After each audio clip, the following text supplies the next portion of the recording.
else, don't we? You know, running in guns blazing is all well and good, but it won't serve you come the the later stages of an event like this, or moving into bigger events. We need to see a little bit more refinement. When we see players that are individually skilled and have a good brain to them, I mean, Result is kind of a player that comes to mind for me, then we know they're going to be good, don't we, moving forwards? Yeah, it's usually a good indicator, for sure. It's the thing that really gets you excited beyond just mechanical ability. It is going to be a tough match for Rush B, though. We'll take a look at the video to see how they've done it. The Zero Tenacity team have been, well, the opposite of their name. They've been tenacious in sticking around and battling their way through the melee of European online Counter-Strike. What do we have here? We've got a nuke pick, a train pick. All right, Alan, you're getting a train. Yes, okay. Inferno Decider, okay. I'm excited. I will also say this is the first time I've seen or heard of Zero Tenacity not picking Anubis against anyone. They picked it. They played Anubis last year, Mike, 140 times. That's 140 minus off the player breaks. That's about a game every 2 days. Which might not sound that bad, but actually picture it, guys. You play Anubis one day, you take a break day. You play it the next day. You do that for a whole year.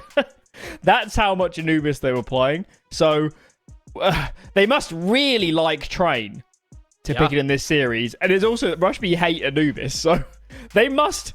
I mean, I hope if Train's good in their map pool, suddenly this team is a very different conversation. Though, if they have Train and Anubis, then you can't ban against these guys very easily. No, it does make life difficult. They have been playing a lot of the Train since its introduction into the pool, and apart from a loss to Astralis in a 13-11 fashion, another team that's been liking the Train, they've had really good results on it, frankly. Taking down Nevermore and Iberian Soul into the breach.